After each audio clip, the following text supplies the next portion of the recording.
Welcome everybody to Stavvy's World, 904-800-STAV. Call in, we'll solve all your problems. I'm thrilled to have a son of Italy here on the podcast, a former resident of this fine neighborhood. Mike was tearing up just walking the streets of Astoria. Oh my He God. abandoned us for Midtown. He thinks he's Mr. fucking Manhattan now. Yeah. Fuck. Damn it. I think I'm Mr. Gramercy Kips Bay. Oh, Mr. Gramercy over here. Yeah, you did. But, you got a Gramercy vibe about you. Dude, it like my chest tightened up as I was walking down these beautiful streets, Yeah, dude. man. Smelling all the cologne and body odor past the either European, Arab, or whatever, whatever ethnicity guys. Oh my God, it's so much diversity here. It is.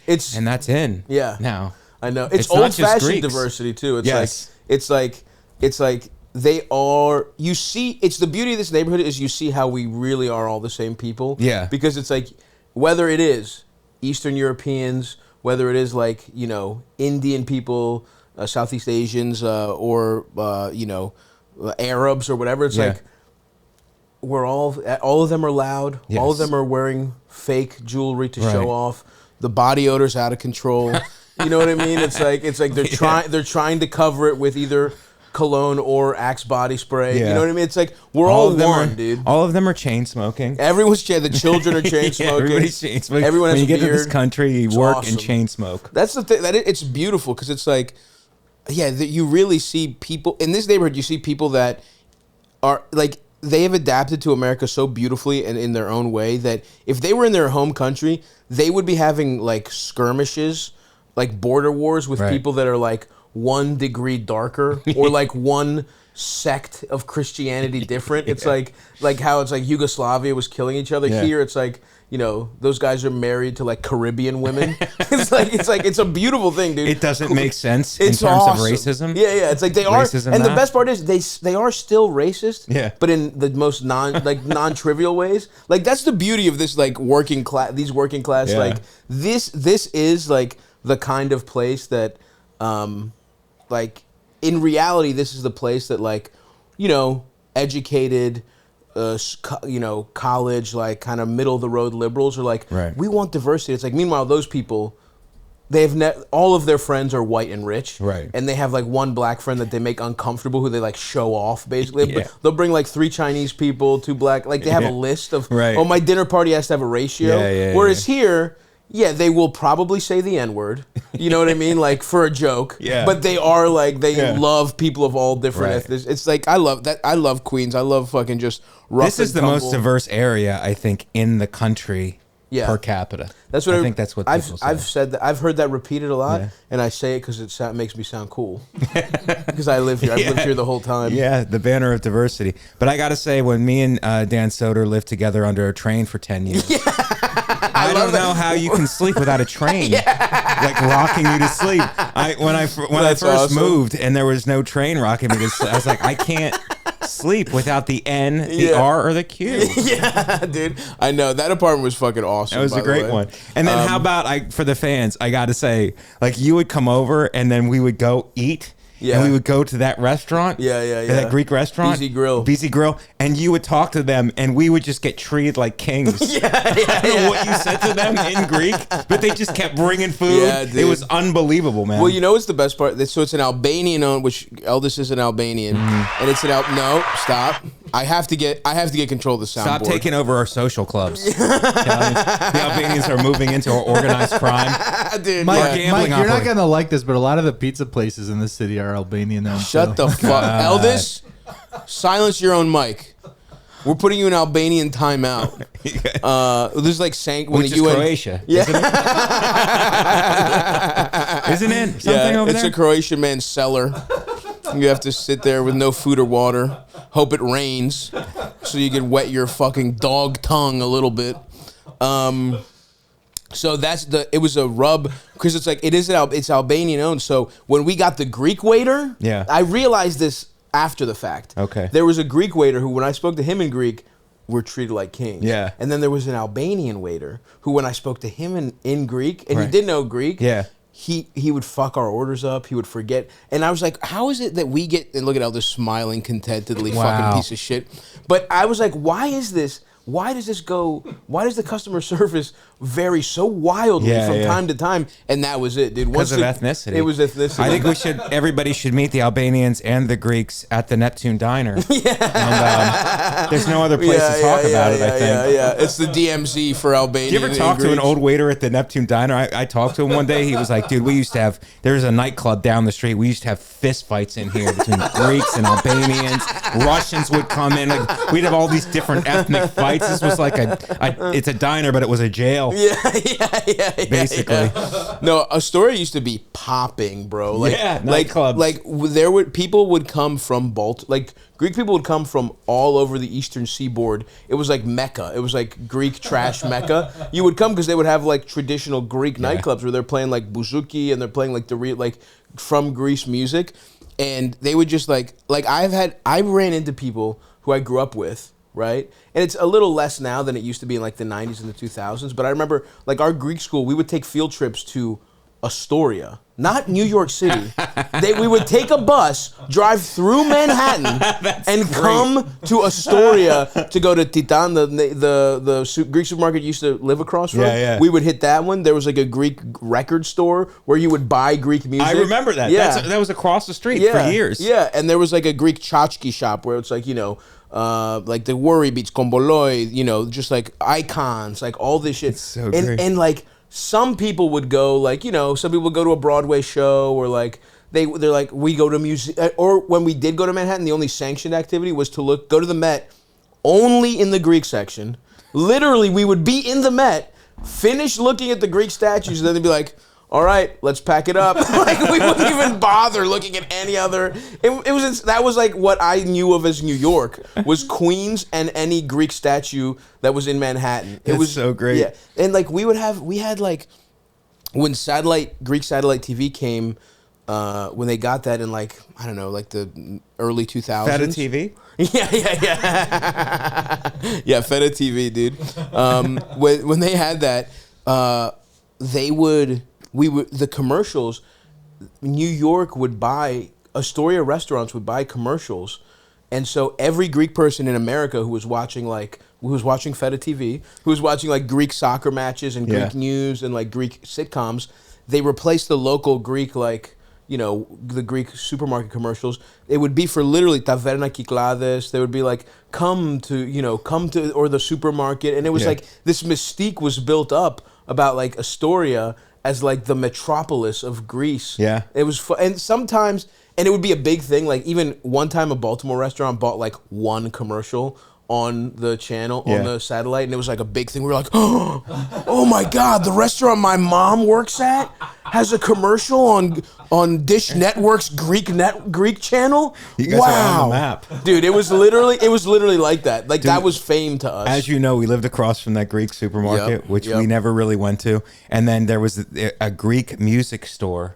across the street for years and years. I remember me and Soder would leave the apartment sometimes, and we go, "Okay, I'm going out. Does anybody need anything from the Greek music store? Does anybody need? Does anybody need an olive tambourine?"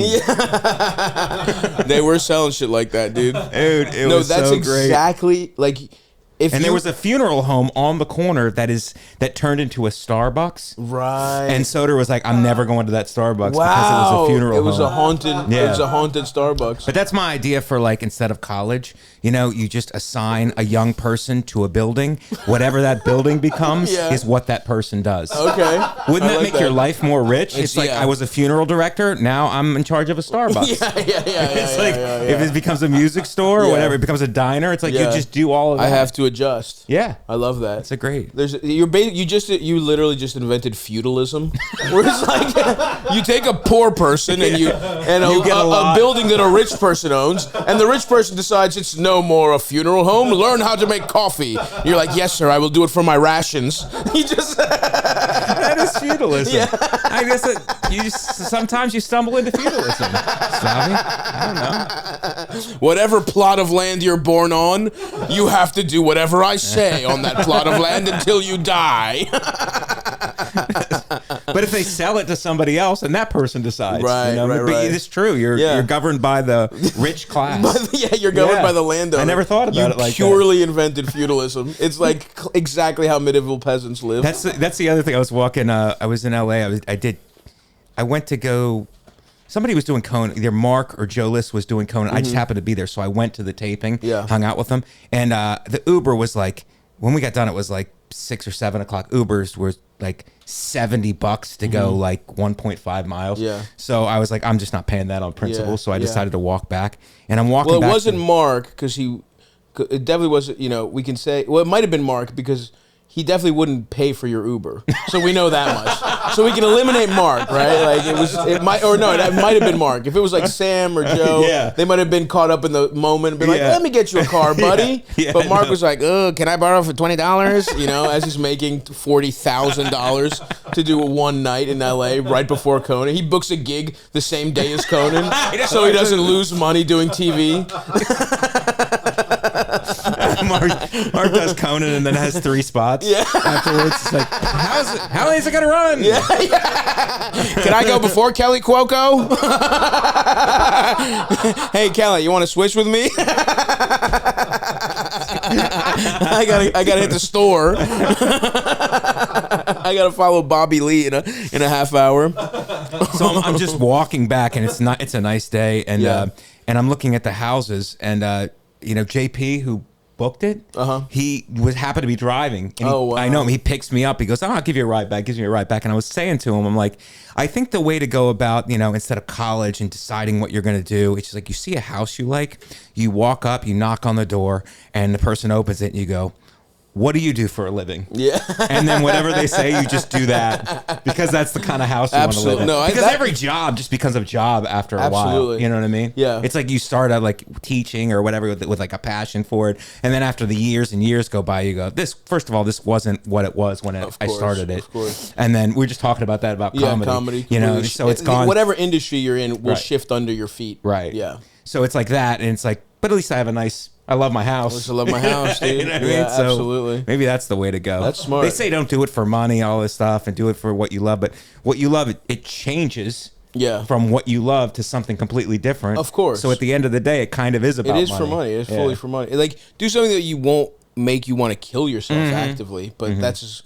Very few people are lucky enough to just do something that they find that fulfilling. Well, I think because they start doing it and then they get a family, right? And then it's like the thing changes that they're doing, and they're like, "Oh, I hate this now," but it's like now I have to feed. It's not about me anymore. It's about my wife survival. And kids and survival and stuff. So that now they're like, "Well, I guess I'll just grit my teeth." And do it. And you know what else is like the reality probably is that some of the jobs that I think people would find fulfilling in America, we've made it so that like, oh, actually, you can't survive on that. Like teaching kids probably is incredibly fulfilling. Right. But people don't want to be making fucking $38,000 a year. Yeah. You know what I mean? Like being a nurse, a doctor, all this stuff. But it's like, even a doctor, it's like we think it's such a good job, but it's like a lot of debt, right? A lot of school, all this and then shit. When you're in it, you have to hustle your ass off. In order to make any kind of money. Dude, I know it's crazy. Live it's like a doctor. Anytime this is my theory for Greek restaurants and doctors.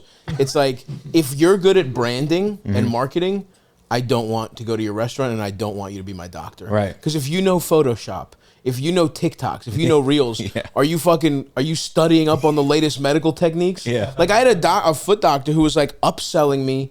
Like he was like, "Hey, your foot's healed, but we're doing like cutting edge sports medicine at this clinic right now." And I'm like, "You want me to just do the same thing that like an NFL? I don't need what Saquon Barkley gets, man. Just let me be able to walk. I'm fat as shit." They're selling body contouring. Yeah. It's like, we could take your foot and we could put it next to your hand. Yeah. It's like those guys who get their ears. That lizard guy who gets his ears cut off, and it's like we could start crafting you. That would be actually, serpent. That would be kind of cool to have different like cool feet. Yeah, you give you hooves like a horse. They're like they're more heavy duty. And then you'd have to put them on OnlyFans. Of course. Be cool. Yeah, some guy getting jacked off by two hooves. You know someone's into that, dude. You know that's 100% in there. I didn't know the foot market was so flooded. Foot market's out there, dude. I'm not a. You're not. You don't strike me as a foot guy. You strike me as a meat and potatoes, tits and pussy kind of guy. Right down the middle. Right down the middle. Old school. Nothing weird. Little flirty. Yeah, that's me. Yeah. What gave it away? The haircut? Yeah, the haircut. Your entire vibe. The tucked into your jeans black T-shirt that you're wearing right now, that the folks can't see, but believe me, it's there. It's lurking underneath. Well, because I mean, everyone likes to, obviously. And by the way, we should say Mike's got a new special out. Go watch it. The Attractives on YouTube right now. Very funny. Please like it, share it. Like it, share it. Yeah. One of the best comics. So funny. Great jokes. You're gonna love it, guys. But you talk, and everyone.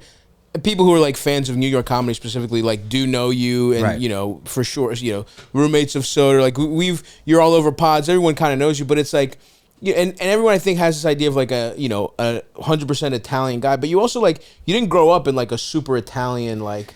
You weren't like in New York or Jersey No. But my family was very Italian. It's just like I'm not like and I played sports and all that, but I'm not like a meatheady guy. I like to read and all. Like, because you can tell by my act. Like when I go up and I'll do my act and then come off stage, people go, wasn't expecting that from you, because I look like I'm gonna get up there and go, but what about the meatballs?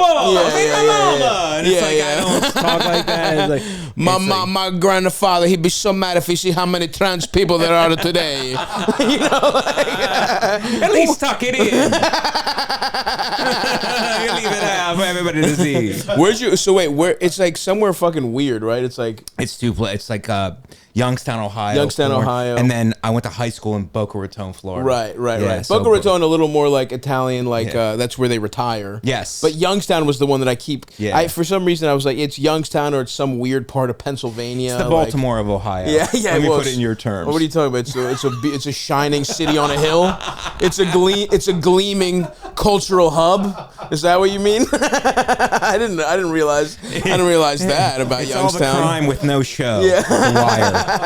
There's no The Wire, Youngstown. Yeah, it's like kind of in that weird like Midwest, like no man's land of like weird Ohio, like what is it, Eastern Ohio, Western Pennsylvania, kind of melds right on together. The border. I know Pennsylvania place. More than Ohio, right? Because it's right on the border. Yeah. But it's a steel town. It's a Rust Belt town. Yeah. So I see what you're saying. I mean, and that's funny because Baltimore, obviously there are these cities that are Rust Belt.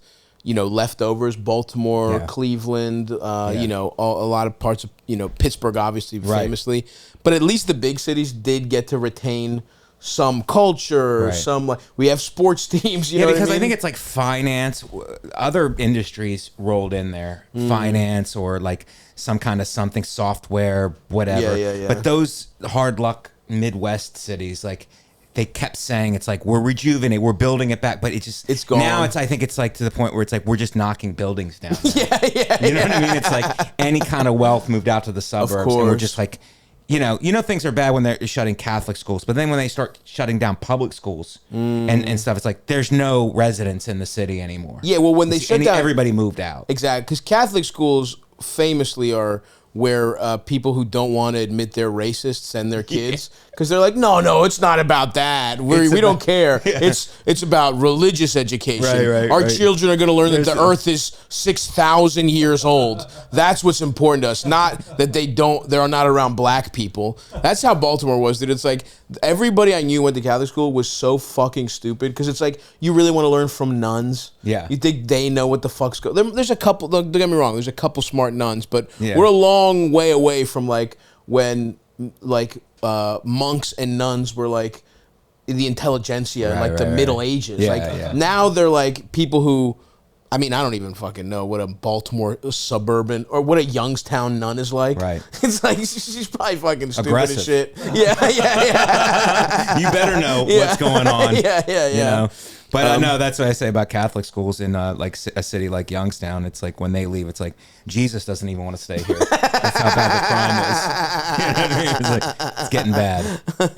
So were you guys like, so you're third generation Italian? Third generation, so you're on both sides, mother and father. And, right. Yeah. You could still be in the mafia. You can trace it back all the way. I think so. I just couldn't do any of the violence. But just from genealogically, right? You got to be able to trace it back on your mother's side. We trace back on both sides. Beautiful. So I could be a maid member. yeah. That's comforting. Yeah. But I would be a bad mafia guy. 100%. I would just.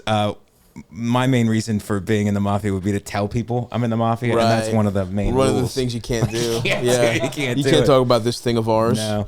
But in Astoria, that's weird. It's like the Greeks and the Italians kind of work together, like Greek, because I don't think the Greeks do have an organized crime. They do. Not organized enough. No, but you guys have your soccer clubs. Yeah. Here. You guys have your it's a soccer club, social club. Yeah, it's like, there's probably little scams, but there was never a Greek mafia because that's not us, man. No, we're not putting it together. It's funny to think that there's a group of people less logistically inclined than the Italians, but that's Greeks, man. It's like it's like everyone wants to be the fucking boss. That's the thing. No Greeks could ever have a mob because it's like, fuck you, I'm the fucking boss. We would kill each other immediately. Right. It's like most Greek people in organized crime were like just kind of like free agents. That would get picked up, do little jobs and shit like that. But I love I love living in Astoria, the surprise Greek Easter. It's like you just wake up on Sunday, go to get something to eat. It's like everything's closed. Yeah. You have to slowly like unravel what happened. It's like, oh, they don't celebrate Easter with the rest of the Christian calendar. Yeah. We're coming up, baby, next week. Yeah. Who knows when the fuck this comes out? We've pre-recorded so many. We're up against a couple things, but because with the specials coming up, folks, we're about to go on a West Coast swing. But yes, we were just in Atlanta for a regular fake ass Easter, and this week coming up is Greek Easter, baby. Greek people love Easter, dude. Yeah, that's our like Thanksgiving. Yeah, because it's like everyone still fasts in Greece. Like here, not. I mean, when I was younger, I did grow up Greek Orthodox, and we weren't super religious, but we would. I had like a couple dalliances where I was like, maybe God's real. Yeah, and I was like, maybe I should do what He says. And so there was times in my life where I didn't have meat for like. Now, I'm not going to tell you I made it the whole 40 days, but but I think 1 year I did all 40 days, no meat. And that's when I'm like fat, just like a fat teenager, which was a lot of fish. Don't get me, a lot of fish sticks, a lot of frozen flounder, a lot of takeout calamari. It wasn't, whatever. I was still somehow I feel like Jesus didn't have, when He said fast, He didn't have fish fillets and like, salmon and calamari in his mind. I think he thought it was going to be a little more, austere than that. Yeah. But still, technically, I made it. All religions have some sort of fasting, and it turns out, like medically, it's great for you. It's really something. And that's so true. It gets shut down by the media because the pharmaceuticals can't sell pills off of it. And if you're healthier, they can't sell you pills. So that's why the knowledge on fasting gets shut down, but it's great for you. And there's a reason all these religions have it. Yeah. Really, it's an internal sacrifice also. Sure. You're supposed to be sacrificing to God, that not eating it makes you appreciate more. Yeah. But medically, it's like really good for you. And that's interesting because Christians kind of lost that don't eat at all thing. Yeah. And the only ones who kept it were Muslims, really. Ramadan is the only, they're doing fucking intermittent fasting. Vecchione, pro-Ramadan, folks. Pro-Ramadan, you heard it. Yeah. I would walk to yoga. I went to yoga in Astoria, and I would walk in on Fridays, and all the Muslims would be going. It's their day. Yeah. And then I come out, and they would all be coming out. I love that. I love that, like, brotherhood. Like, And anytime I take my mother to church on Christmas Eve. Nice. And on Easter, whenever I'm there, I'll take her to church, and it's just like, you look over the people, it's like everybody's really old. Yeah. Like we're aging out. Oh, like for Christianity is aging out, and Catholicism, at least in this country, still big in South America and Mexico. But it's like in this country, I think we're aging out. Whereas the Muslims, like everybody's young. Yeah, dude. Everybody's like bringing their kids. It's a community thing. It's a community. It's very beautiful. Well, that's and also I'm sure you've seen it when you go to LaGuardia. And you're in the cab, and you see all the cab drive where they go to the bathroom, like the outhouse where they go to the bathroom. They're all praying behind there. Yeah. You know what I mean? I really like that. Well, I think what's going on is one of their friends has been constipated for a while, and they're asking God. They're asking God to open up his asshole. They're like, I'm not sure, but I think I heard something like that. My joke on it is, it looks beautiful that they're praying. It's like, what are they praying for? Yeah. Another 9/11, maybe? It's very suspicious. Fellas, stop their prayers. Can we get it? Listen, I'm all for it. A little further from the airport, please. Can we get a mile away from the airport? Based on our history, we'll build you a nice little mosque. Just a mosque somewhere else. Yeah, would be can good. we look? Build it there. Maybe we get those like dividers when an accident happens in the highway. People just get a little nervous. They see all those carpets real close to LaGuardia.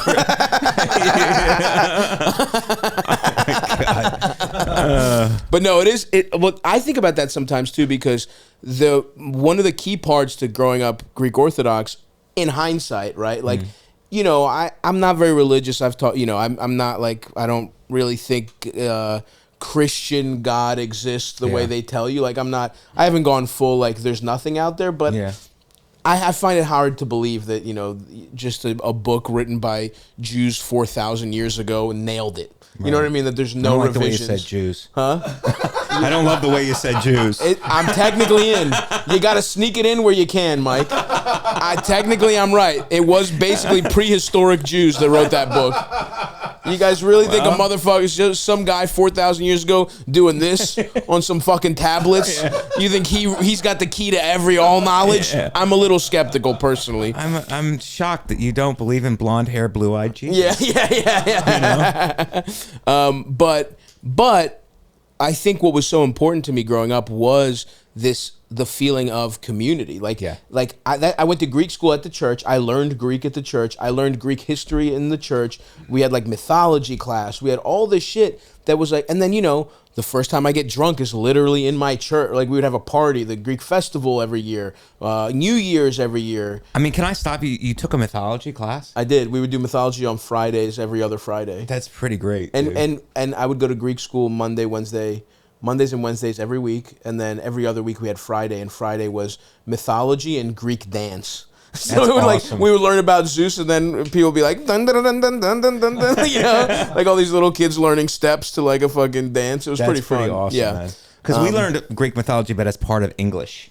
in our English classes. Yeah, because it's so there's so many like archetypes are based off of Greek mythology, so that makes sense. But no, we learned it as almost like.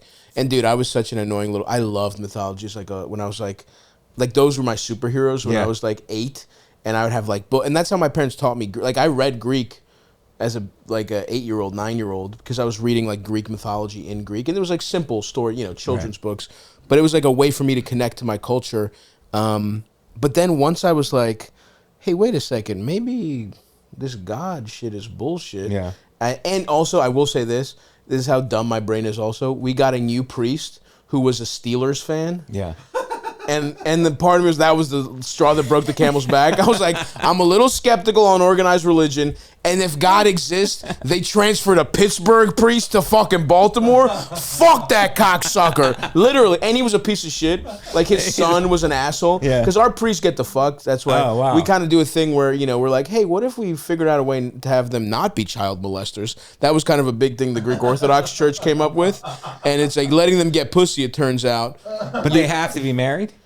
No. So to be married, you can be like a parish priest because you know it's natural and not and I'm not sure about this. Again, I didn't do research, but somewhere I heard that essentially the reason Catholic priests can't have kids is it was like a fucking cost cutting measure. I'm sure that where they were like, if they don't have kids, we don't have to feed families. Right. Whereas like in like Orthodox religions, it was like it makes a lot of sense because historically, you settle in a community, you have a family like everyone else, you have a wife, you have kids, you can teach these lessons, and, you know, again, you don't fuck the children because you're not a child molester, you're a straight man who happens to be a priest. But yeah, his son was a fucking piece of shit too. Like, he was just an annoying, like, I don't know. Maybe I shouldn't say this about it. There were just some rumors about it where you're like, this priest can't even raise his kid, and more importantly, he's a Ben Roethlisberger fan. Oh, wow. And I'm gonna have to fucking listen to this guy. Yeah. So there was it shows you the mind of a, that's like the Ravens mean more to me than God, basically. Where I was like, I put Ed Reed ahead of John the Baptist, no question, not even close. Lamar Jackson means way more to me. That MVP season, Lamar, stay, please, for the love of God, stay. He's unreal. He's actually from Boynton Beach, Florida. Oh yeah, where my mother lives right now. Boynton Beach. That's awesome. But in Catholic faith, it's like the whole premise is that they can't have wives because number one, they're married to God, which is something that I think regular men would love to say. When women are like, we need to get married, it's like, sorry, babe, I'm married to God. Yeah, and I can't vow do it. Vow of poverty, and you could definitely see that with the Pope. That cocksucker's got gold from fucking like every nation that the Catholic Church took over in the 1300s. He's got gold from Africa and like fucking Germany and like just Vikings horns somewhere. He's got one lung, Stavvy. Does he, this one? Yeah. This particular one? Yeah, one lung. Whatever. Fuck him. I remember he was getting like really good press because he was like, hey, maybe gays won't go to hell. But it wasn't even, he didn't say they're not. He was like, it was basically like, he's like, look, if it was up to me, they're in. But, we got God, the boss. Yeah. Look, my boss says it's okay. I'm putting you in with a smile on my face. I'm not kicking you out. Yeah. I'm not kicking gay guys out. But the Catholic Church has that thing where it's like, where they just stay steeped and they're not, there's no elasticity, there's no flexibility on stuff. Yeah. And I think as a result, they lose, that's why everybody's aging out, because it's like people are showing up to mass and it's like, if you have you could be speaking to these real issues that people are having. People are suffering in their life. People go through divorce, bankruptcy. They're going through all this stuff and they're showing up. It doesn't look like it on their face, but people have had, life is just the tragedy of life is traumatic, and you could be speaking directly to that. But instead, they take this biblical text route, which then they talk about stuff and they're not making it applicable to the parishioners who are going there. And so fucking doing Latin. Yeah, because people are going there out of a sense of duty now, and not. You could be really getting something out of it. Instead of getting the real story of Christianity, you have to almost go outside of the faith on the internet and get, you know what I mean? Yeah, for sure. No, I mean, I know. And that's going back to the earlier point of like, you're jealous of like and that's why I was saying like, when you see it in mosques and you see it with other religions where it's like, it's about the community as much as it is like the teachings. And I think that's fucking, that key. Like the thing that would get me back into church would be if like, I want like if I have kids or my brother or like, I have nephews or like close family friends have children where it's like, I want them connected to Greek culture. I want them connected to what it is. And the church is just such a hub for that. And there is statistically something where it's like, you see it where it's like the first generation traditionally is very, very religious, right? The first generation of immigrants. Then the second generation is the one that kind of goes off. Right.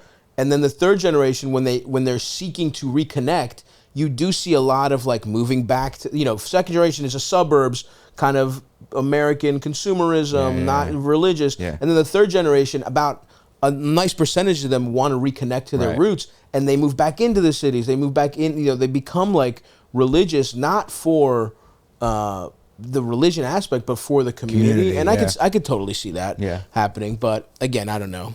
That's the nice thing. Greek people don't really give a fuck about the actual church part. They just like the community is good. The partying, the having a good time. Like Greek baptisms, Greek weddings, all that kind of stuff is super fun. That stuff gets kind of bashed now, or is given like no value. It's like it does have a lot of value for sure. Yeah, it's more important than the teachings, in my opinion. It's like the feeling of togetherness and just fucking hanging out. And actually being a good person when not for show in this social media world that we live in. You're not getting credit. You're just helping your fellow man. Of course. When nobody sees it. Of course. That's not really. Yeah. I mean, it's happening. I'm sure it's happening, but it's like that's not. It seems like everybody's like doing it to post. Of course. No, it fucking sucks dick. I'm with you. But was there like a bunch of Italians in Youngstown, or was it just your family? Yeah, family Italians and And your mom people get shocked. They go, "There's Italians in Ohio." I'm like, "It's a steel town, so there was a lot of Italians." Right. Leftover. Yeah. after the industry left. Yeah, after the industry left, the workers, a lot of the workers were Italian.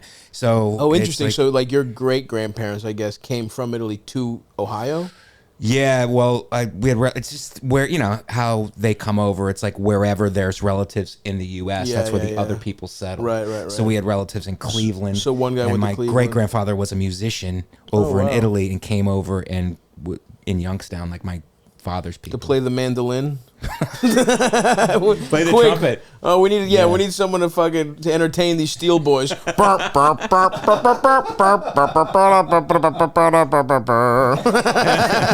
the bugle. That was a real instrument back then. Hell yeah, the bugle. Dude. That's awesome. No, but he passed away. Then my grandfather, the traditional story. But Youngstown. But I went to high school in Boca. Boca was great. Man. Hell yeah, a great group of people. Like I think IBM was there at the time. It's like middle class. Yeah. Boca's a rich place. Boca, but we had a great like high school group of people. So you went from just being a Midwest guy. Were you a beach babe? We'd go to the beach, and I had like my hair was like because my hair would grow out. Nice. You know what I mean? Got the Italian fro. Yeah, and it's like my mother would never cut my hair. Back then you didn't have any money, so you relied on your parents to get you a haircut. They would just let it grow out. I'd be like, "Can I please have a haircut?" That's awesome, dude. They go, "It's so cute." Yeah. It's like, to who? Like a dog. Dude. I bet you were a piece of ass back then, though. You're wrestling, right? I was wrestling, but you're an athlete. I was an athlete, but I wasn't like a natural athlete. I had to work. Okay. You know what I mean? Interesting. Because how old are you now? 50. But you look great, dude. You look I look great insane. because I just thank work you, out. Yeah. But it's like make sure I work out, make sure I eat right. I don't drink anymore. Yeah. You know what I mean? Like you have a smoothie every day, right? Smoothie every day, dog. I know. I remember. When I was getting into my smoothies, and I have a smoothie now because I eat such dog shit that I need like the smoothie is like comes in and just like pop clears out my asshole where it's like because the kebabs will stick around. But you need like a fucking green. I put an entire bag of spinach in a blender with like some berries, some high fiber shit. I love that. And it just like rockets through my ass. Yes, like, it cleans your whole system. Yeah. And it's a good. I did it before I came here. Nice. It's a good thing to do. Thank you for having a clean ass when you came into the pod. A full lemon. Yeah, and there like a lemon rehydrates you. Spinach, I love the lemon. That's celery. I have to cucumber. You go crazy. Ginger. You go all green. All green, and then I chug it down, and it's like it sets the tone for. You don't really have the desire to eat unhealthy for the rest of the day. Yeah. It's weird how you ever see that thing where it's like no, for sure. When I have a smoothie, yeah. The whole rest of my day is so much better. Yeah. But sometimes I'm like, maybe I'll start with a bacon, egg, and cheese. And I know the tone is set there. Right. And it's chemical. It's not just, it's definitely partially psychological. Yeah. But it is chemical where if I have that smoothie, I feel awesome. I'm about to have one after this pod. Well, when they have do you ever see that thing where they needed a bear on set for some kind of a shoot, and in order to assure that the bear wouldn't attack a person, they just raised the bear on vegetables. Wow. They didn't give the bear any meat, so that it was interacting with a person. It didn't have that. It didn't, have that interesting thing to attack because they never got a taste for meat. Even so salmon wouldn't do that. I don't know if they gave it. I think it was a vegetarian bear. Wow. What if it got one person like kind of has a paper cut and the bear gets a little blood on his lips and it's like, oh my God. That's called a cheat day. This is so much. Yeah. We toss him a PA every 2 months. Cheat day for the bear. It's a cheat day for the bear. Yeah. But that's awesome, dude. Because also being fit. Because again, I just think of you like that's the fun thing about. It's like not even like I want to be strong and all this stuff, but it's like I just want to feel good every day. That's all the drinking thing. Sure. It's like people who drink, I'm all good with it. Like I get it. I did for years. I loved drinking shit. But it's like, but it's like, because you remember, like like whatever we would drink. But when you start doing comedy, it's to get drinks. Yes. That's the only way you're paid. Yeah. Your whole life is doing comedy for free booze, and hopefully a lady will suck your dick that was at the show. And these atrocious shows. And it's all hanging out. It's all like you're hanging out for hours. It's awesome. I don't know how it is now, like guys starting now. They could TikTok their way into people's lives. But like back then when there was none of this, it was like you had to be there for the hang. New comics are missing being at one of the worst seafood restaurants in the world for 4 hours after you and your friends all just did C- on stage, but you're convinced you're going to be on SNL next week. That was the best time. Those are the best times of my life where you're delusional. You think like that was pretty good. You ate it. If you were to see the tape of you from then, you'd be mortified. Right. But like, new comics will never get that. And then hopefully a single mother whose own mother is watching her son that night decides she wants to suck you off in her Corolla. Those were the best nights of my life, dude. Like even now, so much cooler shit is, I'll do a theater show. Right. I'm staying in awesome hotels. My best friend's on the road with me. I might get a little nice top shelf pussy pie from here and there, but it doesn't mean as much. You didn't earn it the way, like, you know what I mean? Like now it's like, once you get even a little famous, it's pretty easy to fuck. But back then, I'm in my mother's home. I'm sharing a wall with my grandmother. You know what I mean? I am only earning based off of being entertaining. That's so great. In a vacuum. No one knows who the fuck I am. This lady didn't know who I am. You had to eat what you kill. Eat what you kill, dude. And you know what? That fucking rancid squirrel meat that I was eating in Baltimore tastes a lot better than the fucking ribeyes that I'm getting. I'm in my lion enclosure now, and I'm getting Kobe beef given to me, and I'm like, this is not as good as last week's Kobe beef. But when I was eating fucking rats that my own fucking fangs crushed the life out of, that was the best time of my life, dude. That was great. That was great. But that must have been awesome because, again, I think of you as, that's the fun thing about comedy. It's like you can have friends where you have generational differences, but it doesn't come up because so much of our lives are the same with the things we care about. But it's interesting to think about, like, you're 50. That's like a completely different, when you're starting comedy, and also more importantly, just as a human being starting to try and like get girls' attention, You must have had to use old school methods to get. There was no apps. There was no way to get pussy off the internet. I thought that was better, actually. It is better. I didn't like the apps now, but you're in Youngstown or in Boca, where's your pussy getting career started? No, I was in a relationship out of college with a girl in college. I moved to Philadelphia with her. Wow, where'd you go to college? My immediate family was in Boca. Okay. So you only spent high school in Boca. I was in Youngstown first, then Boca, then I moved back to Youngstown, then back to Boca. Oh, wow. It was back and forth. Wow. Finished high school. Just couldn't quit Youngstown. Couldn't quit it. Something about that, the charm of the town. But it was a blessing because in Ohio, I learned to wrestle in like 8th and 9th grade, and then I took it down to Florida and wrestled there. Now, is the moving around, did your parents get divorced or no? No, it was because of my father had a family business in Ohio and would have fallings out with his father. So he'd be like, fuck it, we're moving. And then we'd move to Boca, and then it's like, you know what? We're going to give it another try. We moved back, and it's like, we're moving again. It's like we moved back. Vincenzo, you snake! Classic not being able to get along with each other. Yeah. So awesome. It was that, but I went to Penn State University and moved to Philly for a girl, and then we broke up, and I was just by myself. In Philly. And then I was getting a master's in special education to teach. Yeah. And at night, and I already had a bachelor's degree, and then I started dating, and then I started doing stand-up, and then I was like, oh, this might be something. I wasn't funny right away, so I was like, but this is going to help me with public speaking. Maybe I'll be a principal someday or a superintendent. This will help me for my job. Just talking to a room full of retards every night, getting a bunch of drunk Philly morons to listen to my jokes. Yeah, dude, doing stand-up, doing open mic comedy in Philly, I would rather teach a special ed class than be an open micer in Philly doing like a midnight show. Yeah. These jokes suck. Talk about hitting your wife.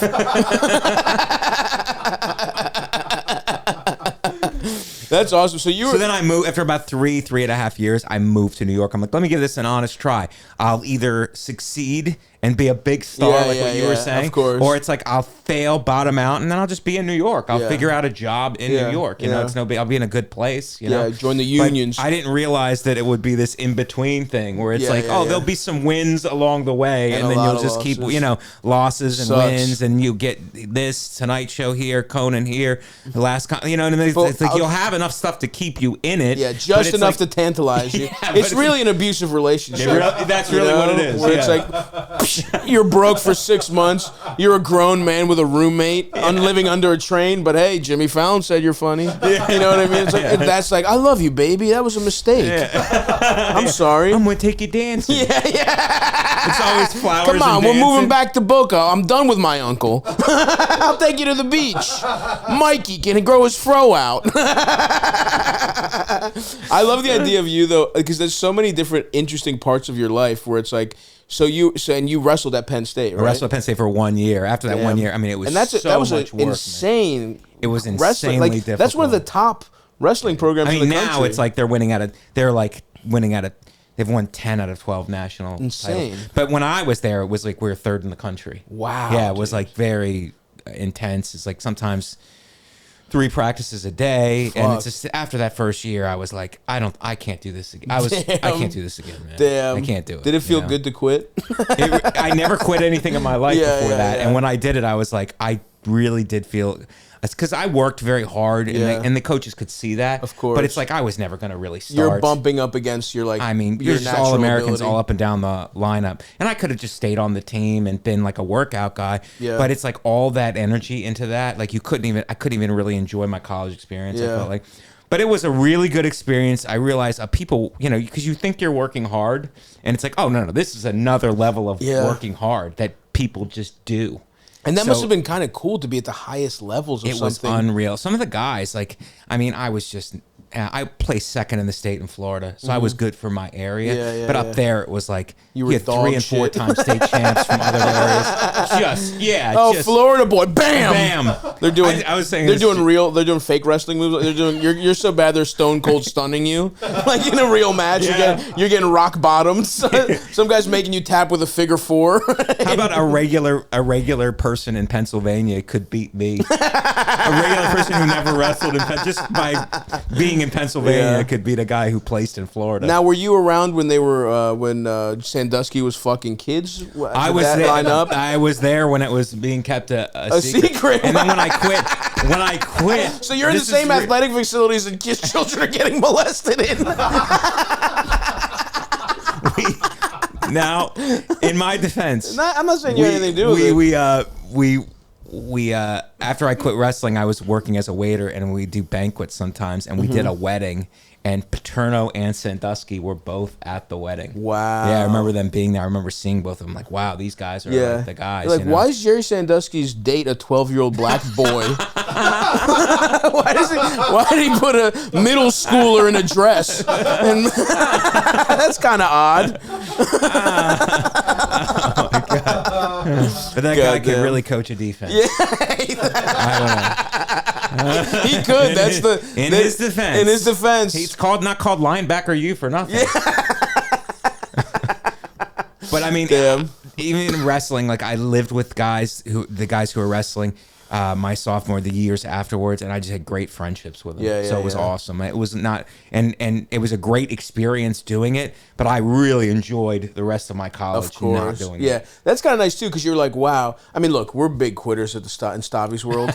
Nothing feels as good as quitting something that sucks. And that is hard work. Yeah. It's even if it's rewarding, it's like, but it's also. I remember quitting lacrosse in high school, and my coach calling me, and he was like, "This is important for the rest of your life. If you quit this, you're going to quit everything." I was like, yeah, no, I get that, but, I just don't want to do it. Like, he tried to give me, like, the hard sell, and it was like, dude, I don't give a fuck. You're wasting your, like, whatever, like, Bobby Knight motivational book you just read about, I'm going to light a fire under that kid. And I was like, literally, truly what happened is my mom bought me that year's NBA Live that day when I was considering quitting or not. And the coach called me, and he's talking to me. I am literally looking at, like, must have been 2006.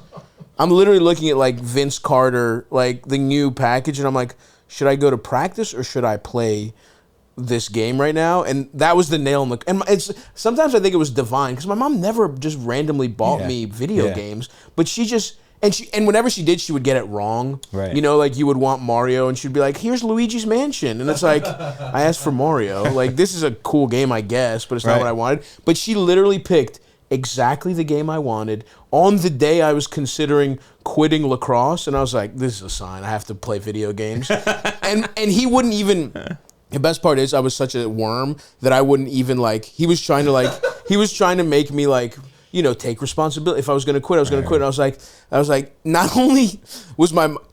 and not only was I not won over by his pitch, but I blamed my mother who had just given me a video game. I was like, yeah, my mom just wants me to focus on grades right now. I threw my beautiful mother who got me a gift that day under the bus because that's how, not only did I not quit, I weaseled out of, I wouldn't even face the reasons. Oh, that's so great. And you know what? That coach was wrong. Yeah. I quit. One of the best things I ever did. Yeah. I have a lot of basketball knowledge now. You know, I made great friendships with Sam Morrill over that. Like, it's literally, being a basketball fan helped my career more than being second string lacrosse in Baltimore City Public School League ever would have. That's so one of those kids quit. Yeah. But that's one of those things, too. It's like I was never going to start. Yeah. You know what I mean? Like, maybe my 5th year senior, I could have got like whatever if I would have developed whatever. But it just, the road was so, it's like, I was just tired of cutting weight. And I was like, but dude, you really are right. What a sense of relief. And I got to keep those friendships and I was grateful for the experience. Yeah, but I kept like weight. I kept the weight off because I was in good shape. Kept the weight off. Yeah, dude. I just got a membership to a gym. I worked out religiously 3 days a week. And I got to like, I tell you what, the next year after I quit, I felt like I was on steroids. Yeah, because I wasn't so run down from the practices and the work schedule that I was just like, that year, like enjoying I was like, I can't believe I get to enjoy my life like this. You know how much and then you're thinking about your teammates and how much their lives suck. Yes. And you're ripped. That must have been your penis must have never worked better than that year. Because it's like it's not tired. You're in tip-top shape. Tip-top shape. You're 20 years old, probably. 20 years old. I felt like so good every day because I wasn't getting run down. That's Go to my classes. I got a job. I was like, it was great. That's awesome, dude. And then I love the idea of you being a jacked special ed teacher in Philadelphia. Did you do that? Did you ever do it, or you just went to school for it? No, I did do it. I worked in a behavioral school for 3 years, and then I went back. I was like, because I had a criminal justice degree, which you can get online now, by the way. It's like I talked to somebody in Wisconsin. They just gave you. You're like you got. It's like at a barber, if you get that haircut 6 times in a row, they give you a criminal justice degree. Like, you punch it, you're like, you're almost a sheriff. You can either get it online or just get that haircut 8 times in a row. That's so great. That's such great. My argument is I got an administration of justice degree during those Sandusky years, and they should pull my degree for not sniffing that out. You know what I mean? Yeah, it's like you're bench pressing in that same facility while he's literally downstairs. He's fucking a kid in the showers, and you didn't have the clues. Oh, in my defense, it was different. The football was different. Sure, okay. We were in basketball and volleyball. Oh, so you're good. We had a different building. We weren't anywhere close to them. So we were not close to the abuse. But as an administration of justice, they should pull my degree. I think so. For not being able to solve that. Yeah. But no, I worked in... what I was going to say was I worked... Comedy on State, which is a great club. Great club. Love them. And it's shout out to the Paris family. Yeah, Greek owned. It is Greek. Shout out to Eve. They're awesome. Yeah, they're the best. Yeah. So this kid had a film degree, and it's like, wow, we were laughing about it because it's like that's a kind of a useless thing now. It's like with the phones, like they learn to shoot everything on 8mm, of course, which is irrelevant now. In film, it's like all that money on that degree, which is largely irrelevant now. Yeah, I mean, at least I would say a film degree is better than a criminal justice degree because it's like, I mean, in film you could at least like study film. Criminal justice, what do they teach you to get away with domestic abuse? Is that like one of those things? It's like, make her say she fell. Well, I mean, if you're not going to be in the, like, what are the jobs? It's like, I enjoy the coursework, but it's like, you could be a parole officer, you could be a probation officer, you could be a cop, you can go to law school. It's like, there's just only a certain number. And then I didn't want to do any of that. And they were like, well, you can get a master's. It's like, well, if I can't get a job as a bachelor's, what am I going to do with this as a master's? So I started working with adjudicated kids, which was no money. It was poor money. And again, going back to our thing about like that, if they should pay those people so much more, and it's like then you would get smart people who want to make a difference. But if you can't feed your family, like I mean, good for us, we got your comedy out of it. But you know, in the grand scheme of things, the world would be better. Yes. I think about that too, where it's like. I thought about working in like nonprofits, and I did for a year while I was starting comedy, but I was like, well, I like this work, but it doesn't pay anything, and I love stand-up. Right. And so maybe the world would be a better place if I didn't do comedy and I just ran a good nonprofit, and the world would be better if you were if you worked with like, you know, kids who needed it. Right. But what do you want to do? Yeah. You know, if we wanted an easier life. The systems also are not, for these kids who are on the severe end of the spectrum, they're not really meeting their needs. It's because, you know, everybody needs to be politically correct and no one wants to feel like any kind of way. But it's like they're not really, if a severe kid needs severe facilities and they need to be dealt with in that way. So if you need to restrain, you need to it's like there's this whole like thing where it's like we want to blah blah blah. It's like we want to dance around the issues. Like no. These kids are severe and you need to help. Severe measures need to be taken. So I don't think that the system is, and it's also a money thing too. It's like, of course, public schools. Like if you have a kid that you need to farm out to a facility, that costs a lot of money. So it's beneficial for them to keep them in the classroom, even if they're not benefiting from it. Right. So it's like a whole thing. It's money, and then, you know. So you're pretty disillusioned. Like you wanted to make a difference. Well, I worked in a behavioral school for a while, and that was very difficult. And then I worked in 3 different public schools. I worked in the city school, I worked in a working class suburb, and then I worked in a wealthy, and different challenges for each. But it's like a lot of the parents of these kids are in the wealthy school. You didn't have the right candy for them. That was the big challenge. I hate Reese's. It's one of those where it's like my kid is allergic to everything. Like, I don't know what we're doing here. What are we doing? So they don't want to discipline them. It's like you gotta, you gotta discipline them. Doing. So it's that, and then the parents having control, you know, having too much kind of input in terms of like what's going on, the administration not holding to standards, you know, because it doesn't benefit them. That's like they're going to get sued. So, and then they're holding to these standards, and no one sees it. They just, you know, the kids are educated better. So the administration, a lot of time, if the parents complain, they just cater to them. Of course, And it's like, why did I go to 6 years? Why do I have a master's in this? I'm just going to be told by a dipshit parent what to do. You know? I can tell this was 20 years ago and you're still pissed. I think about it when I work out. Like, no, Stavros, I lived with Soder. And I would be going to work out, and I'd be leaving and to go work out, and he would look at me and go, "It looks like you," because I would have a bag to go work out with my gear, and he would go, "It looks like you have a picture of your enemy." Just tack it up. And just, I'm coming for you, cocksucker. The guy who kidnapped your sister. I'm gonna get revenge. I love that apartment because it was like I would hang out there a lot, but I would also hang out there a lot when you were, because, you know, you'd be on the road a lot because, you know, both you and Soder, and the times where it was just me and Dan hanging out, it really felt like, because like he wanted to be respectful of this weed smoking policy, and it felt like we would like literally be in his room.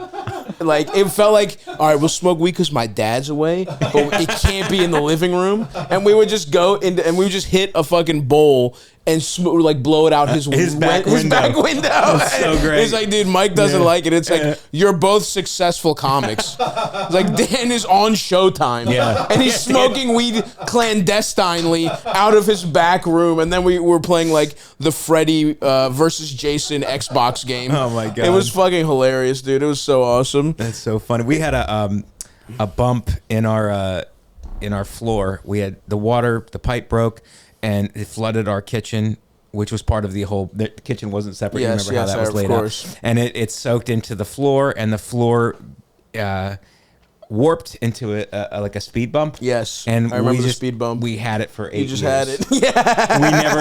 The landlord was like, "I don't know," like he never fixed it. Yeah. It's like we would mention it. Yeah. And he would be like, "I don't know." Yeah, but he also never raised rent once, right? He never raised the rent. That's awesome. Yeah, it was great. And he never fixed anything. Yeah, never raised the rent. That's the rub, though. Anything. It's like every year that $200 he could be raising the rent. just apply that to like all the shit that's broken. Yeah.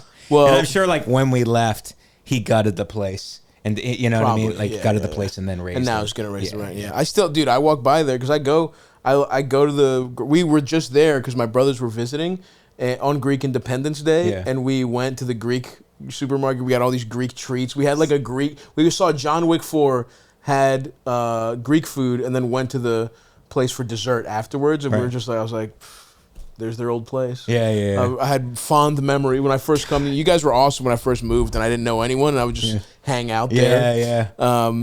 But yeah, I love it because you clearly have a nice background. This is perfect for our callers. Special ed degree. Yeah. You know what I mean? An athlete. A lot Italian, you know, which cancels out the special ed degree, I think. That brings you back to zero perfectly.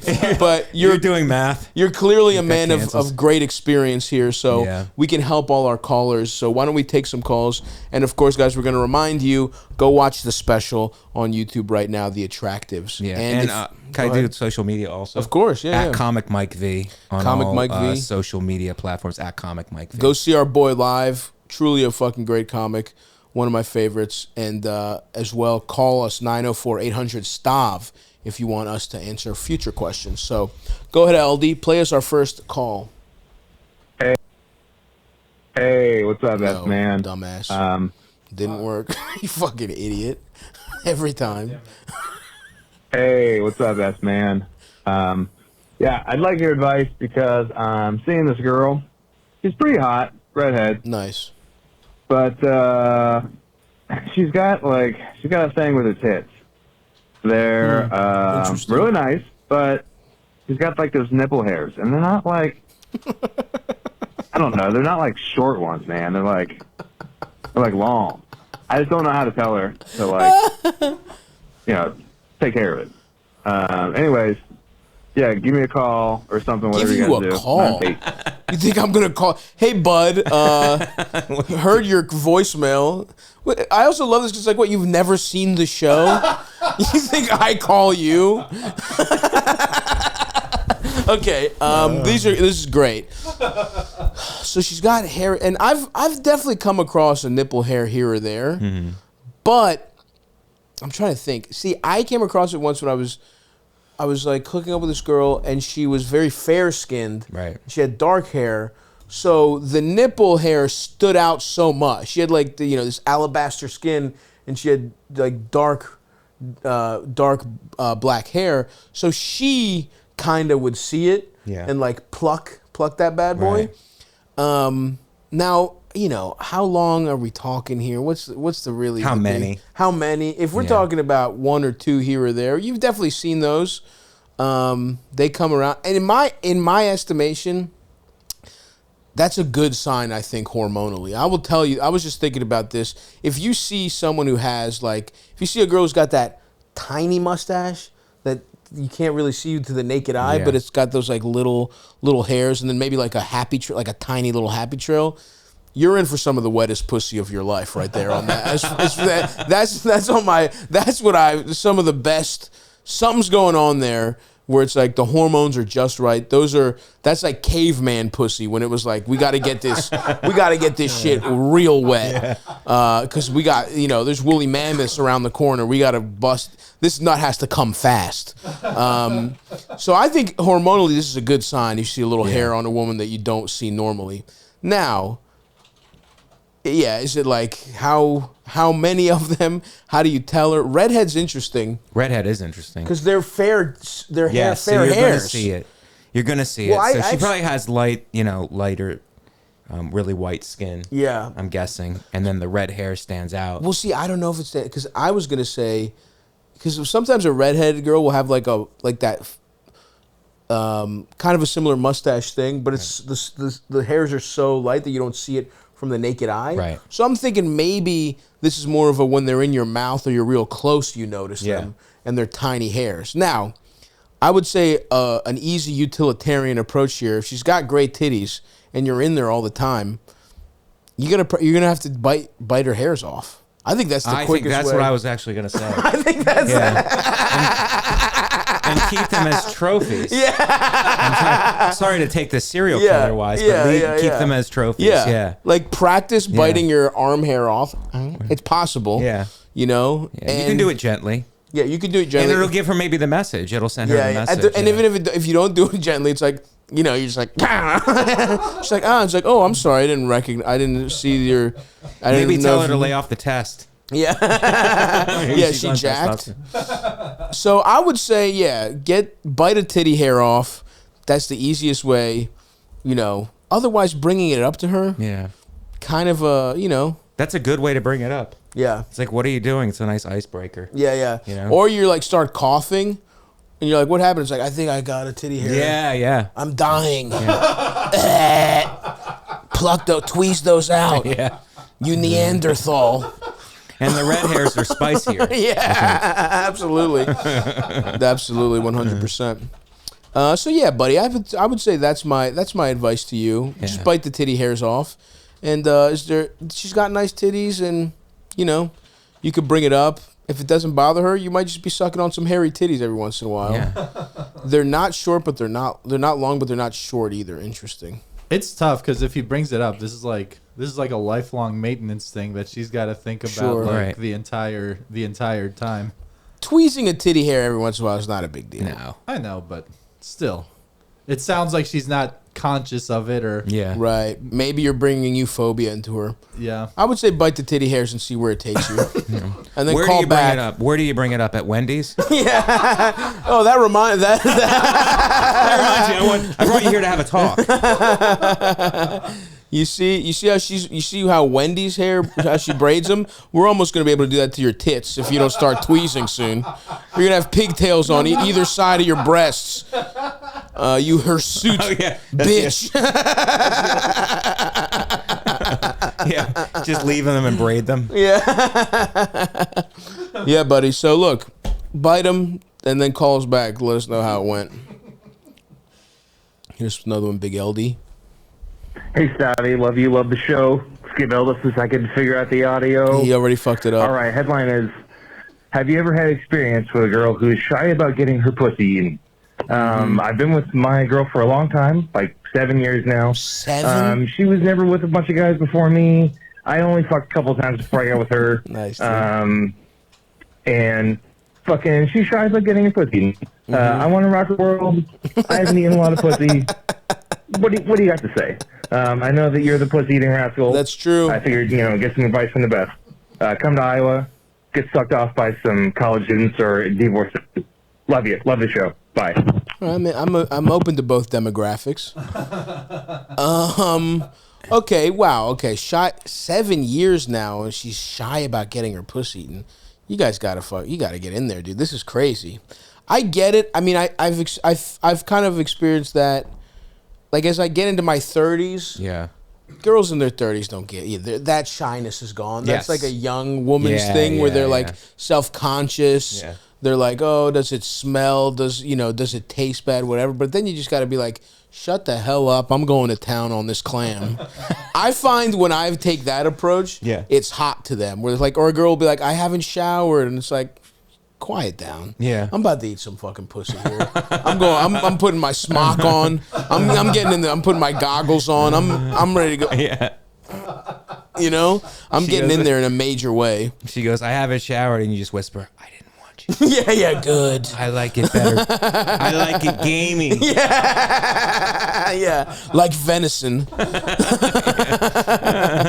So I would say yes, exactly. There is a possibility that this is like some kind of, made to feel bad about their bodies thing that a lot of women go through where they, so if you have to, I think I've also found sometimes you can warm them up by eating pussy right out of the shower. So that maybe they're a little less self-conscious if that's the root of it.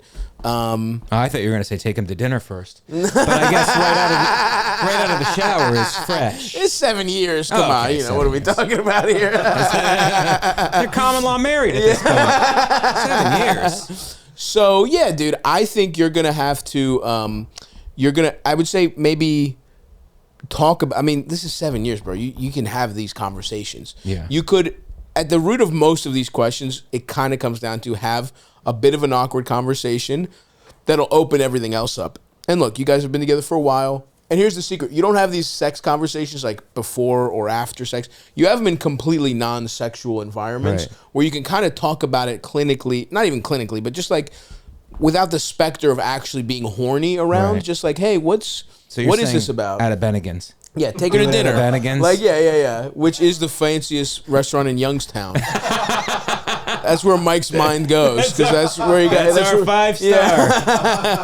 5-star. Yeah. So, yeah, I would say have the conversation. Yeah. And my guess would be, so 3 prongs of advice. Have the convo for sure. See what's up. If it happens to be like self-conscious about her pussy thing, out of the shower so she has less to worry about. And as you get better at eating pussy, I think, and as you do it more, maybe she enjoys herself more, she'll probably get less and less self-conscious. Third, I would say just kind of be like, I don't care, and eat some pussy animalistically, which I think is a term. No one's ever been like mad, right? Because it's like when they're self-conscious about it and you're like, I don't give a fuck, let me show you how much I don't give a fuck. And then you go Tasmanian devil on the pussy. You're like, a fucking tornado. You turn into a tornado around her pussy and she's like, she pops out just busted with her fucking tits all sweaty and like hair matted to the side. That's good. I think you go that way. And actually there's a fourth option here where some people, and this is hard for me to say, don't like getting head. Okay, and that, I don't understand it. Right. It's not my values, right? But in the spirit of tolerance, if she's one of these people that straight up doesn't like getting head, you know, you might just have to live with that. That sounds horrible to me. That sounds crazy, but that truly exists. And I mean, when you strip down the layers and you have the conversation, it gets down to it. Like, I have male friends who are like, I'd rather have sex than get my dick sucked. Or like, and I've heard girls say that too. Maybe you got one of those, pal. Yeah. I don't know.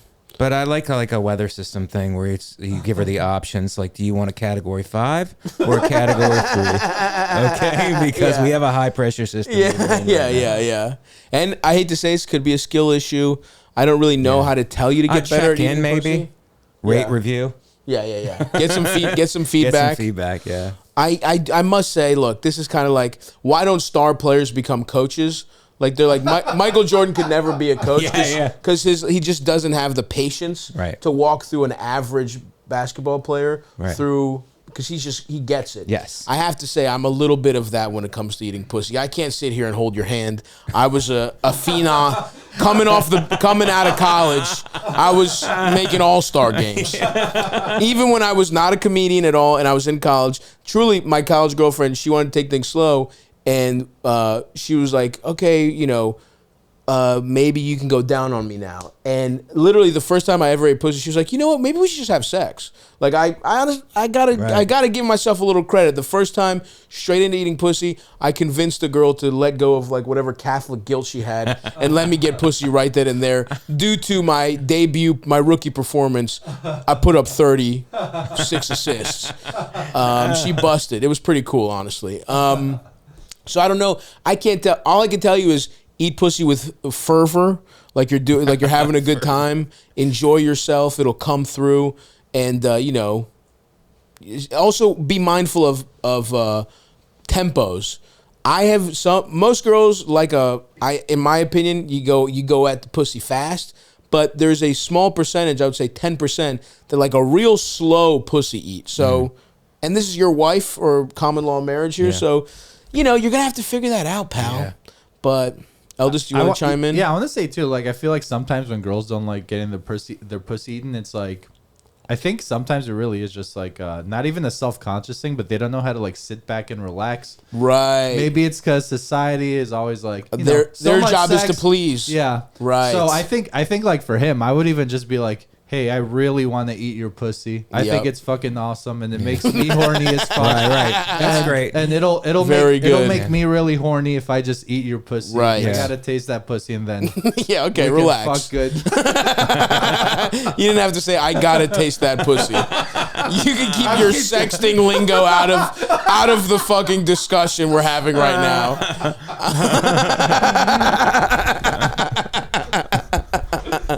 But yes, Eldest, despite his somehow saying the most vulgar thing in this hour and a half podcast, he just came right off the top rope and made me uncomfortable. I don't know how you guys felt. Mike is squirming in his fucking... I felt awesome. Yeah, your dick is hard right now. That's why.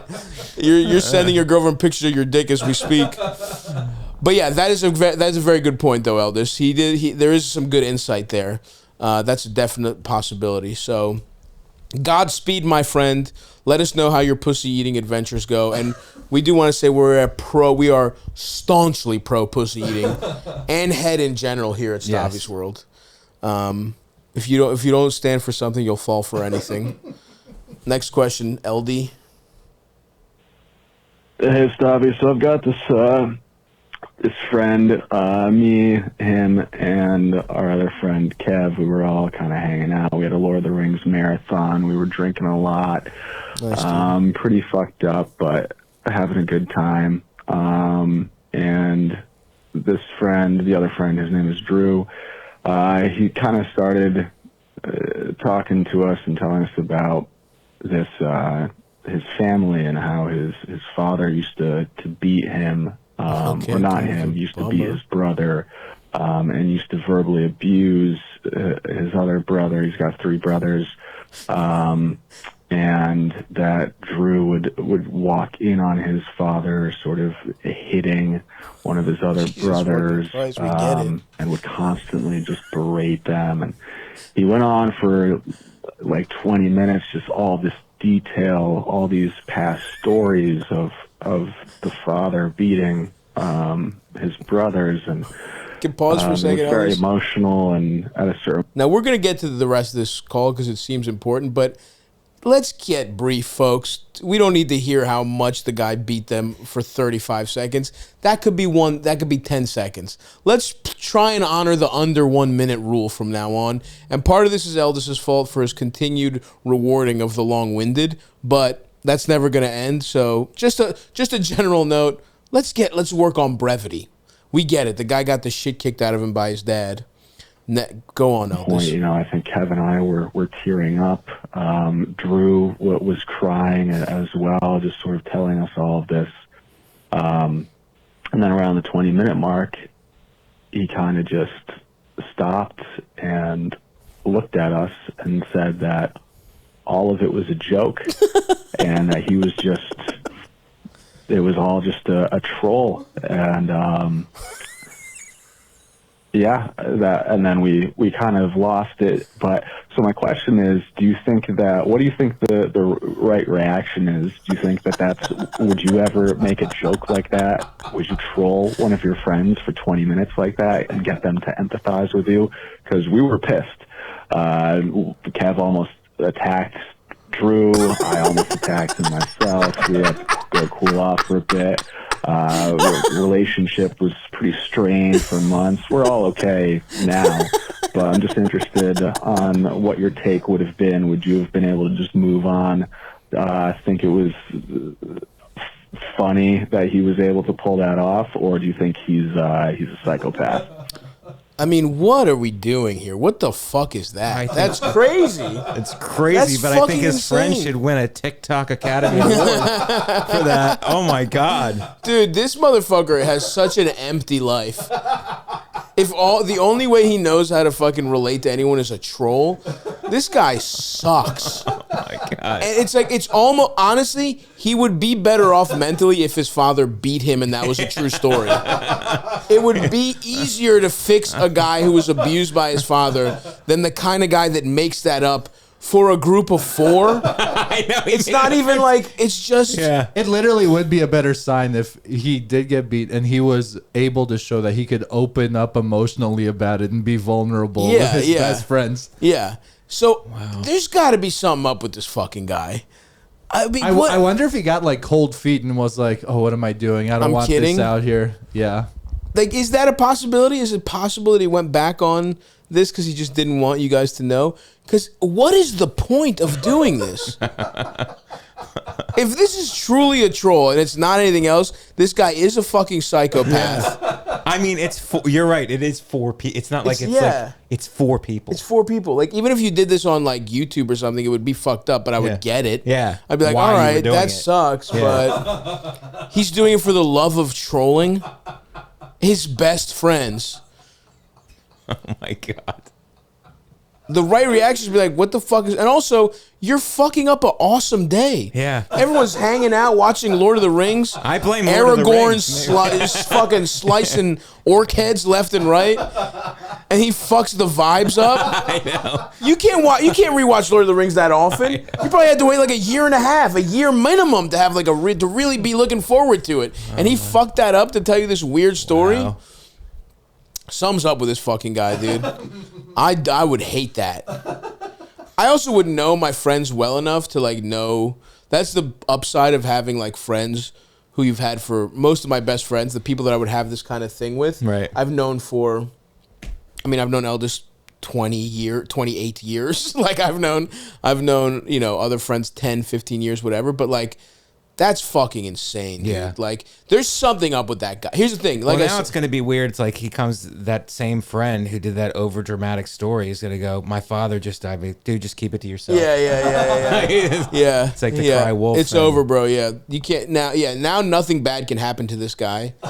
20 minutes? They were both crying. Everyone was crying? Everyone was crying. What the fuck?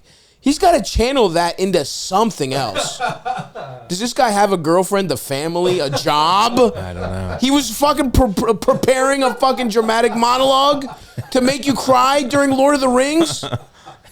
Fuck this guy, dude. Oh my God. This guy sucks. You should have attacked him. What the fuck? He's fucked. Dude, this sucks. Yeah, maybe. Also, how old are you? Trolling is not... Like, what are you... did they say how old they are? I don't think he specified, but let's say, I don't know, 20s, I would assume. Mid-20s, yeah. I could see this maybe still being funny, like, okay, as far as 24, maybe.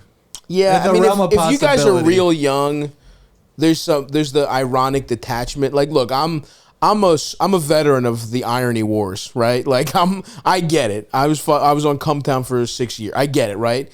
That's how I started my like podcasting career, was saying the most fucked up shit for fun because it's funny when you're in your 20s.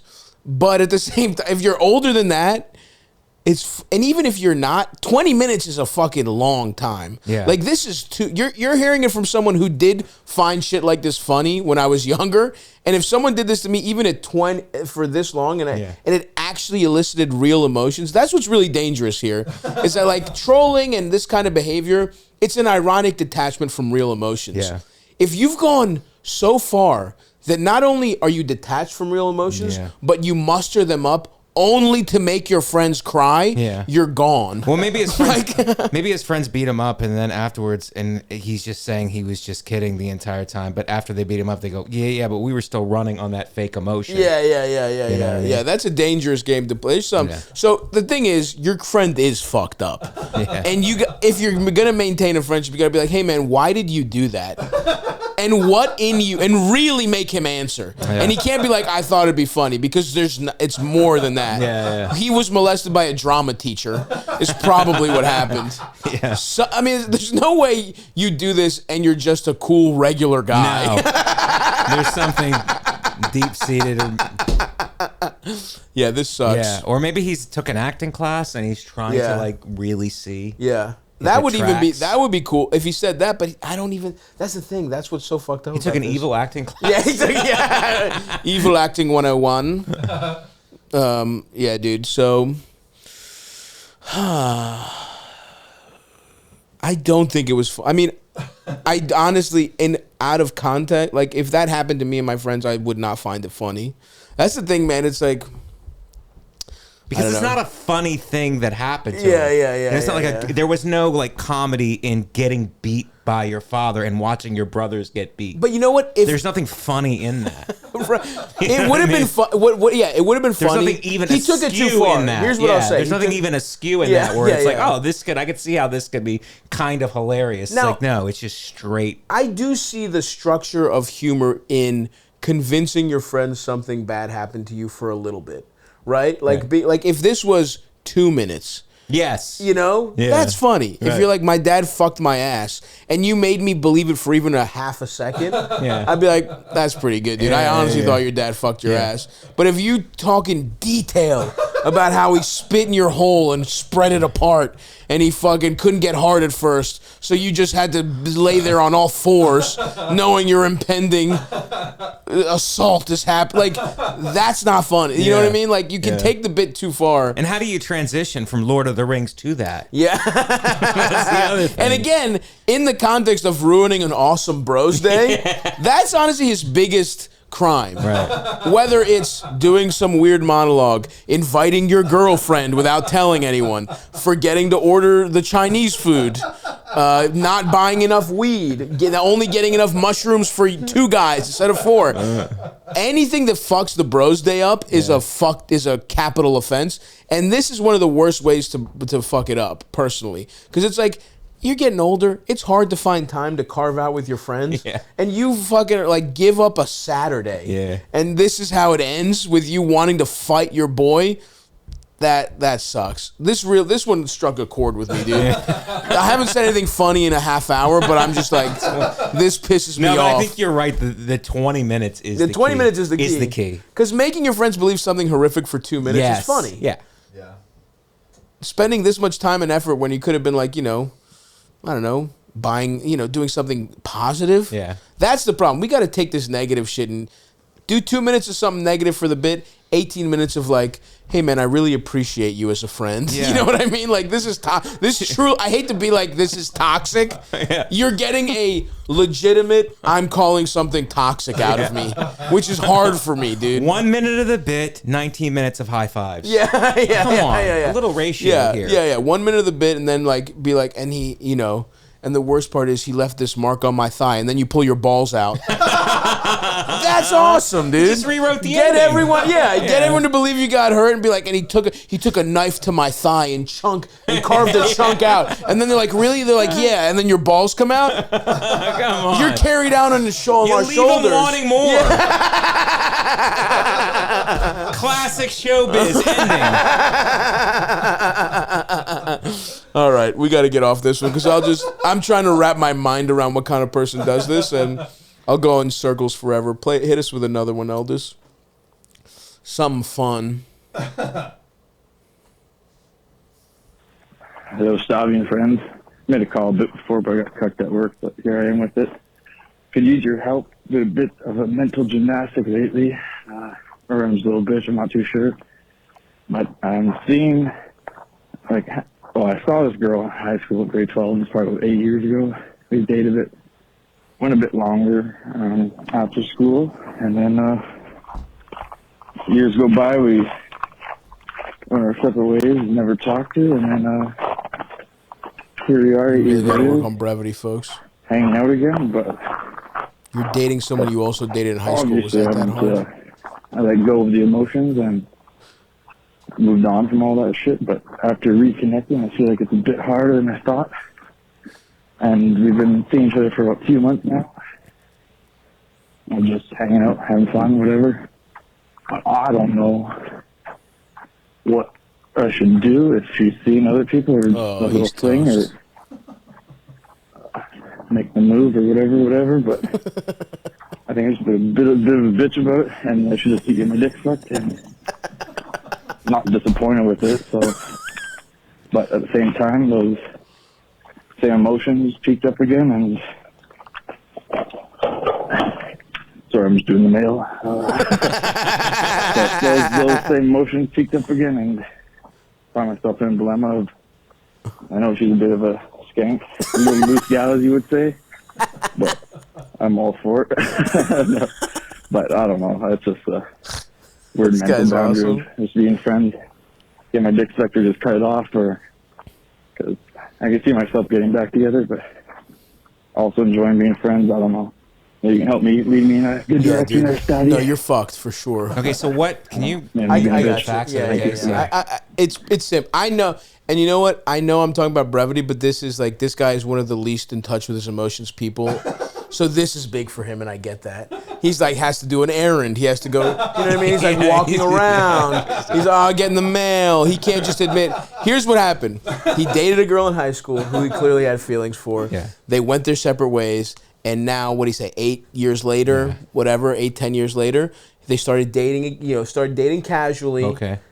And he was like, and he, I guess, under the guise of, it's going to just be casual. We're going to hook up. This is fun. But all the emotions are flooding back for him. Mm-hmm. He's clearly, he's like, oh, I'm starting to care. You're not starting to do shit. You're in love with this, in your own words, skank. Right. Which is not a problem. I am pro hose. This is a pro pussy. This is a pro slut podcast. Yeah. Best people on earth, honestly, okay? And anyone who says they wouldn't date someone who was like, who fucked a bunch of people, or who even does like, who's a sex worker, it's like, grow up, you fucking loser. They're called givers. Yeah, dude. You know what I mean? They're not self-centered. Yeah, they really, truly are. And they've picked up some great skills at the office, okay? Oh, you're not going to eat Cinnabons because a chef made them for someone else, you fucking asshole? No. They've made a lot of Cinnabons, so they're real delicious.